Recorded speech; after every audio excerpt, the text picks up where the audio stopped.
എഴുതപ്പെട്ടിരിക്കുന്നു. അനന്തരം പിശാച് അവനെ വിശുദ്ധ നഗരത്തിലേക്ക് കൂട്ടിക്കൊണ്ടുപോയി ദേവാലയത്തിന്റെ അഗ്രത്തിൽ കയറ്റി നിർത്തിയിട്ട് പറഞ്ഞു, നീ ദൈവപുത്രനാണെങ്കിൽ താഴേക്ക് ചാടുക. നിന്നെക്കുറിച്ച് അവൻ തന്റെ ദൂതന്മാർക്ക് കൽപ്പന നൽകും. നിന്റെ പാദം കല്ലിൽ തട്ടാതിരിക്കുവാൻ അവർ നിന്നെ കൈകളിൽ താങ്ങുമെന്ന് എഴുതപ്പെട്ടിരിക്കുന്നു. യേശു പറഞ്ഞു, നിന്റെ ദൈവമായ കർത്താവിനെ പരീക്ഷിക്കരുത് എന്നുകൂടി എഴുതപ്പെട്ടിരിക്കുന്നു. വീണ്ടും പിശാച് വളരെ ഉയർന്ന ഒരു മലയിലേക്ക് അവനെ കൂട്ടിക്കൊണ്ടുപോയി ലോകത്തിലെ എല്ലാ രാജ്യങ്ങളും അവരുടെ മഹത്വവും അവനെ കാണിച്ചുകൊണ്ട് അവനോട് പറഞ്ഞു, നീ സാഷ്ടാംഗം പ്രണമിച്ച് എന്നെ ആരാധിച്ചാൽ ഇവയെല്ലാം നിനക്ക് ഞാൻ നൽകും. യേശു കൽപ്പിച്ചു, സാത്താനെ ദൂരെ പോവുക, എന്തെന്നാൽ നിന്റെ ദൈവമായ കർത്താവിനെ ആരാധിക്കണം, അവിടുത്തെ മാത്രമേ പൂജിക്കാവൂ എന്ന് എഴുതപ്പെട്ടിരിക്കുന്നു. അപ്പോൾ പിശാച് അവനെ വിട്ടുപോയി. ദൈവദൂതന്മാർ അടുത്തു വന്ന് അവനെ ശുശ്രൂഷിച്ചു. യേശുവിൽ പ്രിയപ്പെട്ടവരെ, നമ്മുടെ ഇടവകയുടെ സ്വർഗീയ മധ്യസ്ഥനും മഹാവിശുദ്ധനുമായ വിശുദ്ധ അന്തോനീസിൻ്റെ തിരുനാൾ ആഘോഷപൂർവ്വം കൊണ്ടാടുന്ന ഈ വേളയിൽ നിങ്ങൾക്ക് ഓരോരുത്തർക്കും ഈ തിരുനാളിൻ്റെ മംഗളങ്ങളേറെ സ്നേഹപൂർവ്വം ആശംസിക്കട്ടെ. ഇന്നത്തെ വായനകൾ ഈ ഞായറാഴ്ചയുടേതാണ്.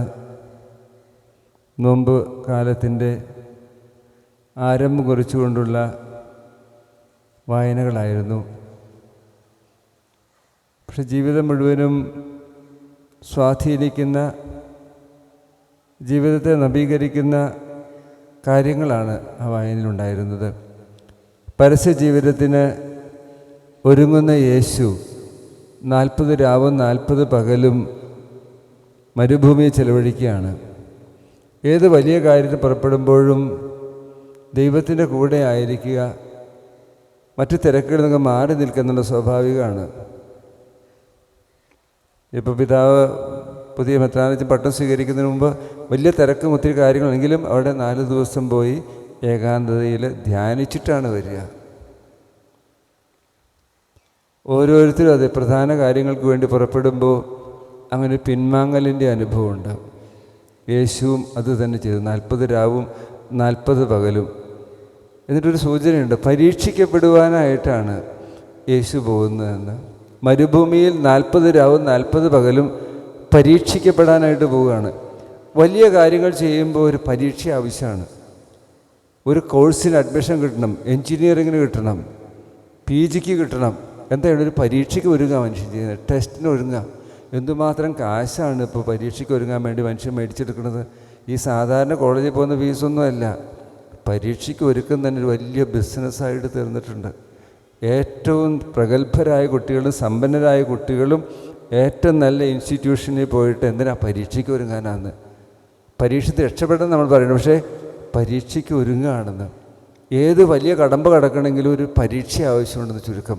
അങ്ങനെ പരീക്ഷിക്കപ്പെടുവാനായിട്ട് യേശു 40 രാവും 40 പകലും ചെലവഴിക്കുന്നു. ഈ 40 എന്നുള്ളൊരു സൂചനയാണ്. ദൈവത്തിൻ്റെ ജനം തേനും പാലും ഒഴുകുന്ന വാഗ്ദാന ഭൂമിയിലേക്ക് 40 വർഷം മരുഭൂമിയിലൂടെ യാത്ര ചെയ്തു. അവിടെ പ്രലോഭനങ്ങളുണ്ടായി, വൈവിധ്യമാർന്ന പ്രലോഭനങ്ങൾ. അതിൽ പലതിലും അവർ തോറ്റു, ചിലപ്പോഴൊക്കെ ജയിച്ചു. അങ്ങനെ ജയവും തോൽവിയും കലർന്ന ഒരു മരുഭൂമി യാത്രയാണ് നമ്മുടെയൊക്കെ. അതുപോലെ നമ്മളൊക്കെ ചിലർ, ഞാൻ 40 കൊല്ലമല്ല, ഞാൻ 10-60-70 കൊല്ലത്തോടെ അടുത്തായി ഈ മരുഭൂമി ഇങ്ങനെ യാത്ര ചെയ്തു. അതിൻ്റെ ഇടയ്ക്ക് പ്രലോഭനങ്ങൾ. അങ്ങനെ നമ്മളൊക്കെ ഈ ജീവിതം ഒരു മരുഭൂമി യാത്ര പോലെയാണ്. അതിൻ്റെ ഇടയ്ക്ക് ഇത്തരം പ്രലോഭനങ്ങളൊക്കെ ഉണ്ടാകും, പരീക്ഷകളുണ്ടാകും. പരീക്ഷ പ്രധാനപ്പെട്ടതാണ്. നമ്മൾ ജയിക്കാൻ വേണ്ടി, നമ്മളെ ടെസ്റ്റ് ചെയ്യാൻ വേണ്ടി, നമ്മൾ ആരാണ് നമ്മളതൊക്കെ തിരിച്ചറിയാൻ, നമ്മുടെ കഴിവുകളുടെ പരിമിതികൾ എന്തെന്ന് തിരിച്ചറിയാൻ വേണ്ടി ടെസ്റ്റ് ആവശ്യമാണ്. ഏറ്റവും കരുത്തരായിട്ടുള്ള എതിരാളികളെ കിട്ടിയാൽ ആ പരീക്ഷ ഏറ്റവും നല്ലത്. നമ്മുടെ ജീവിതത്തെ കരുത്തുള്ളതാക്കി തീർക്കാൻ, നമ്മുടെ പോരായ്മകളെ, വൈകല്യങ്ങളെ, കുറവുകളെ തിരിച്ചറിയാൻ, അതിന് മറികടക്കാൻ പറ്റുന്നതാണെന്ന്. ഇവിടെ യേശുവിൻ്റെ പരീക്ഷകൾ തന്നെ. ആദ്യം 30 വയസ്സുള്ള യേശു, ഒത്തിരി സ്വപ്നങ്ങളുള്ള ചെറുപ്പക്കാരൻ, വലിയ കാര്യങ്ങളൊക്കെ ഭൂമിയിൽ നടത്തണം. ഇനി 3 വർഷം മാത്രമേ ഉള്ളൂ. അതിന് 40 രാവും 40 പകലും ഏകാന്തതയിൽ ചെലവഴിക്കുന്നു. അതിനു മുമ്പ് 30 വർഷം രഹസ്യ ജീവിതം നയിക്കുന്നു. ഇതെല്ലാം കഴിഞ്ഞ് പിശാച് വരികയാണ്. ഈ പഴയ ഫോമിലൊന്നും അല്ല കേട്ടോ പിശാച് വരുന്നത്. കൊമ്പും പാലും ഒന്നും ഇപ്പം ഇല്ല കേട്ടോ മക്കളെ. അത് നോക്കി നിങ്ങൾ നടക്കണ്ട. നല്ല എക്സ്ട്രാ ഡീസൻ്റായിട്ടാണ് പാൻസും ഷർട്ടും ക്ലീൻ ഷേവും ഒക്കെ ആയിട്ട് അവനിങ്ങോട്ട് വരണത്. ഏത് വേഷത്തിലും അവൻ വരും. അതുകൊണ്ട് പഴയ വേഷം ധരിച്ച് പിശാച് വരും. ഇപ്പോൾ വലിയ മഹാഭാവം ചെയ്യിക്കാൻ വരുമെന്ന് കരുതി നിങ്ങളാരും കാത്തിരിക്കേണ്ടതില്ല. അവൻ്റെ ശൈലി മാറി. അവൻ വളരെ അപ് ടു ഡേറ്റാണ്. അവൻ ലേറ്റസ്റ്റ് ടെക്നോളജിയൊക്കെ അറിയുന്ന പിശാചാണ് വരുന്നത്. അന്ന് യേശുവിൻ്റെ അടുക്കൽ ഇങ്ങനെ തന്നെ പറഞ്ഞത്. യേശുവിനോട് ചോദിച്ചു, വയസ്സിപ്പോൾ എത്രയായി? 30. ഇനി എത്ര വർഷം ബാക്കിയുണ്ട്? ഏതാനും 3. വലിയൊരു ദൗത്യം നിർവഹിക്കാനുള്ളതല്ലേ. ഇനി ഇങ്ങനെ സ്ലോ മോഷൻ എന്നറിയാൻ അത്യാവശ്യമാണെന്ന്. പക്ഷേ യേശു പറഞ്ഞു, മനുഷ്യൻ അപ്പം കൊണ്ട് മാത്രമല്ല ജീവിക്കുക, ദൈവത്തിൻ്റെ വചനം കൊണ്ട് കൂടിയാണെന്ന്. അപ്പം ഇവിടെ എന്താവും പ്രലോഭനം? അപ്പം ഉണ്ടാക്കി വർദ്ധിപ്പിച്ച് അണികളിയൊക്കെ കൂട്ടിയുണ്ടാക്കി ഒരു നല്ല പ്രസ്ഥാനം തുടങ്ങാൻ എല്ലാവരുടെയും പ്രലോഭനം അതല്ലേ. അപ്പം ഉണ്ടാക്കി കൊടുത്തു കഴിയുമ്പോൾ ആളുകളെ പാരിതോഷികം കൊടുത്ത് ആനുകൂല്യങ്ങൾ കൊടുത്ത് ആളുകൾ ഉണ്ടാക്കി രംഗത്ത് വരിക എന്ന്. അങ്ങനെ അപ്പം കൊടുത്താൽ എല്ലാവരും നേടിയെടുക്കാമെന്ന് പണം കൊടുത്തു, സ്വാധീനം കൊടുത്തു, ആനുകൂല്യങ്ങൾ കൊടുത്തിട്ടൊക്കെ പെട്ടെന്ന് ആളുകളെ നേടിയെടുക്കാമെന്നുള്ള ആ വ്യാമോഹവും പ്രലോഭനവും എല്ലായിടത്തും ഇല്ലേ. പക്ഷേ അങ്ങനെ കൊടുത്താൽ അതില്ലാതെ വരുമ്പോൾ ആളുകൾ പോകും. അതുകൊണ്ട് അപ്പം കൊണ്ടല്ല, ദൈവത്തിൻ്റെ വചനം കൊണ്ട് കൂടിയാണ് ജീവിക്കുന്നതെന്ന്. മറ്റൊന്ന്, അത്ഭുത പ്രവർത്തകനാണ്. ഈ ശക്തിയുണ്ട്. യേശു 5 അപ്പം കൊണ്ട് 5000 പേരെ തിരുത്തിയാക്കിയിട്ടുണ്ട്. എത്രയെത്ര അത്ഭുതങ്ങൾ ചെയ്തിട്ട് അത് കയ്യിൽ മാത്രമല്ല, കയ്യിൽ യേശുവിനെ പിടിച്ചുകൊണ്ടെങ്കിൽ വലിയൊരു അസൗകര്യമാണ്. വല്ല പെരുമാറണമെങ്കിൽ മഹാബുദ്ധിമുട്ടാണ്. ഒരു യുദ്ധം ചെയ്യണമെങ്കിലൊക്കെ മഹാബുദ്ധിമുട്ടാണ്. ഇല്ല, കയ്യിലൊരു കുഞ്ഞിരിപ്പുണ്ടെങ്കിൽ എന്തൊരു ബുദ്ധിമുട്ട്. പക്ഷേ കയ്യിൽ കുഞ്ഞ്. അതുകൊണ്ട് ഇന്നത്തെ തിരുനാൾ ദിനത്തിൽ ഒരു കാര്യമുണ്ട്. എത്ര നാളായി നമ്മുടെ അന്തോണീസ് ഉണ്ണി യേശുവിനെ കൊണ്ടിരിക്കുന്നു, കുഞ്ഞിനെ കൊണ്ട്. ഇവിടുത്തെ കുട്ടികൾക്കൊന്നും മാറി പിടിക്കാൻ പാടില്ലേ.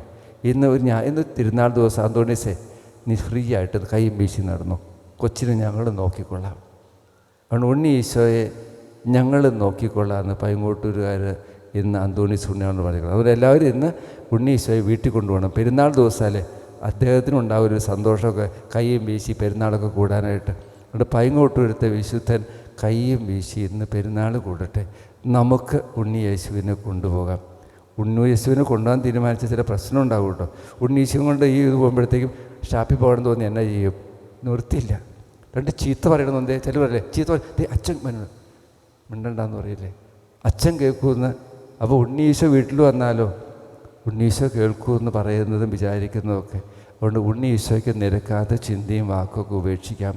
നമുക്കിന്ന് തിരുനാൾ കഴിയുമ്പോൾ ഉണ്ണിയെ വാങ്ങിച്ചുകൊണ്ട് മുത്തിക്കൊണ്ട് തിരിച്ചു പോയാൽ പോരാ. ഉണ്ണീശോയെ വാങ്ങിക്കൊണ്ട് അതിൽ കയ്യിൽ വയ്ക്കുകയല്ല വേണ്ടത്, യേശുവിനെ ഹൃദയത്തിലാക്കണമെന്ന്. അരൂപിയിൽ നവീകൃതരാകണം. ഇനി തിരുനാൾ ദിവസം അന്തോണീസ് പുണ്യാളൻ്റെ കയ്യിലിരിക്കുന്ന ഈശോ നമ്മുടെ ഹൃദയത്തിലും ജീവിതത്തിലും സ്ഥാനം പിടിക്കട്ടെ. പഴയ മനുഷ്യനെ ഒരിഞ്ഞു കളയാം. നവീകരിക്കപ്പെട്ട പുതിയ മനുഷ്യനെ വിശുദ്ധ അന്തോണീസിനെ പോലും നമുക്ക് സ്വന്തമാക്കാം. അന്തോണീസ് ഒരു വലിയ വചന പ്രഘോഷണമായിരുന്നെങ്കിൽ നമുക്ക് നമ്മുടെ ജീവിതം വഴി യേശുവിൻ്റെ സന്ദേശം നൽകാം. എന്നെ കാണുന്നവൻ പിതാവിനെ കാണുന്നെന്ന് യേശു പറഞ്ഞു. അതുപോലെ നമ്മുടെ ജീവിതം വഴി യേശുവിനെ പ്രകാശിപ്പിക്കാൻ, യേശുവിൻ്റെ സാന്നിധ്യം ലോകത്തെ അറിയിക്കാൻ ഇടവരട്ടെ. ലോകത്തിൻ്റെ പരീക്ഷകൾ നേരിടേണ്ടി വരുമ്പോൾ നമുക്കും പ്രാർത്ഥിച്ചൊരുങ്ങിയിരിക്കാം. പരീക്ഷകൾ നമ്മളെ തകർക്കാനല്ല, നമ്മുടെ മേന്മ, കഴിവ്, വിശുദ്ധി, നന്മ അതൊക്കെ ഊട്ടി ഉറപ്പിക്കാൻ വേണ്ടിയാണ്. മനസ്സൊരുക്കിക്കൊണ്ട് അനുദിനം നേരിടേണ്ട പരീക്ഷകളെ കൈകാര്യം ചെയ്യാൻ വേണ്ടിയുള്ള ഹൃദയത്തിൻ്റെ ഒരുക്കം നമുക്ക് നൽകാം പ്രാർത്ഥനാപൂർവം. ഈ തിരുനാടിൻ്റെ മംഗളങ്ങൾ ഒരിക്കൽ കൂടി എല്ലാവർക്കും ഏറ്റവും സ്നേഹത്തോടെ ആശംസിക്കുന്നു. ഈ തിരുനാൾ വരാൻ കഴിഞ്ഞാൽ എനിക്ക് ഏറെ സന്തോഷമുണ്ട്. തൊട്ടടുത്താണ്, അതുകൊണ്ട് യാത്രാ സമയമൊന്നും വേണ്ട. അതുമല്ല, ഈ പൈങ്ങോട്ടൂരായിട്ട് എനിക്ക് ഏറെ പഴയ ബന്ധമുണ്ട്. പക്ഷേ ഈ അടുത്ത നാളിൽ ഒത്തിരിയേറെ മാറ്റങ്ങൾ ഇവിടെ വന്നു. എനിക്ക് സന്തോഷമുണ്ട്. ആകപ്പാടെ മുഖച്ഛായ മാറിയിട്ടുണ്ട്. അപ്പോൾ അതിന് വികാരി അച്ഛന് അഭിനന്ദനങ്ങൾ അർപ്പിക്കുന്നു. അതുപോലെ കൂടെ ജോലി ചെയ്ത് നിങ്ങൾ ഒരുമിച്ച് അധ്വാനിച്ച് ഈ തിരുനാളിന് മുമ്പ് ഈ ഒരുക്കങ്ങളെല്ലാം മനോഹരമായിട്ട് നടത്തിയ എല്ലാവരെയും അഭിനന്ദിക്കുന്നു. ഒരിക്കൽ കൂടി എല്ലാവർക്കും നാടിൻ്റെ മംഗളങ്ങളും ആശംസകളും അർപ്പിച്ചുകൊണ്ട് പിതാവിൻ്റെയും പുത്രൻ്റെയും പരിശുദ്ധാത്മാവിൻ്റെയും നാമത്തിൽ ആമേൻ.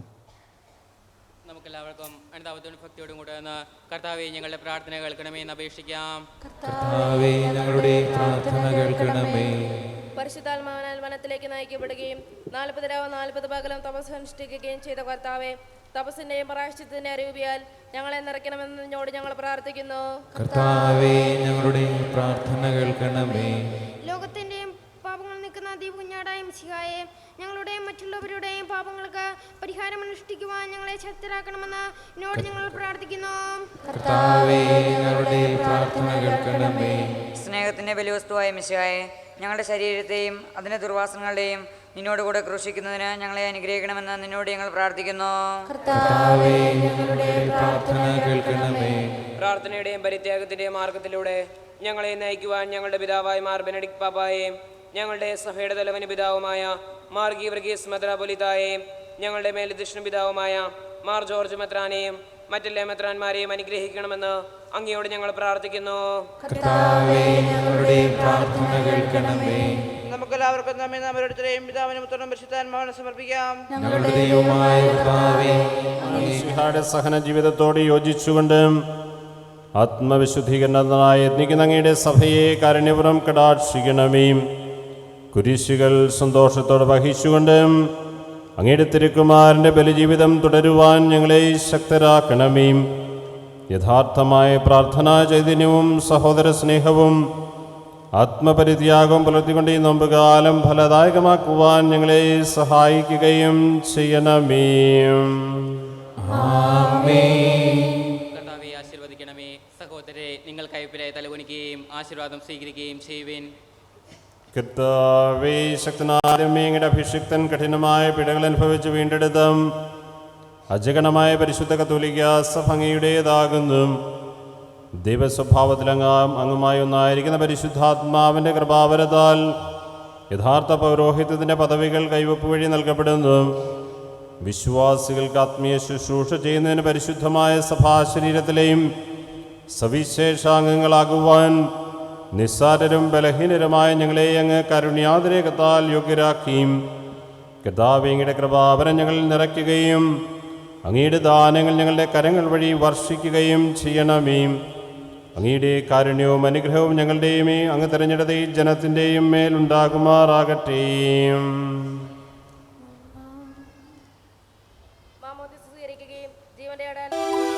കർത്താവിൽ ഞാൻ ദൃഢമായി ശരണപ്പെട്ടു.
മധുപോലാത്മജനും ദിവ്യറുഹായ്ക്കും സ്തുതിയെന്നും ദൈവാംബികയാകും കന്യാമറിയത്തെ സാദരമൂർത്തിയിട പാവനമീ ബലി.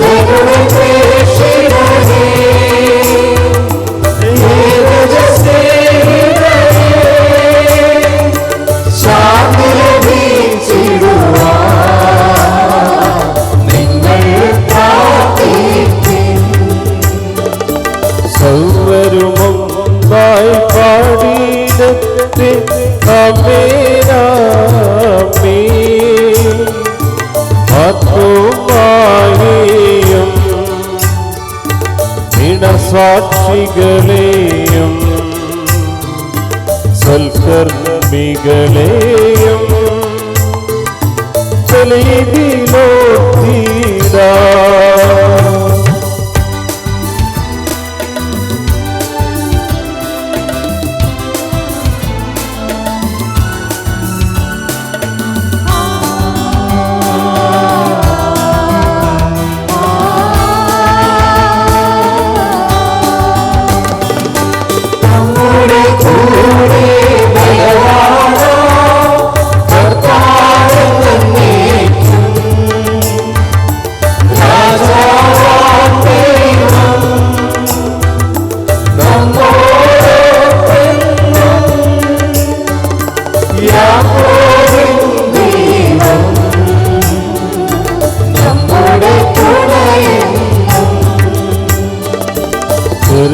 ചെറിയവരെല്ലാം വലിയവരൊപ്പം കാത്തുവസിക്കുന്നു.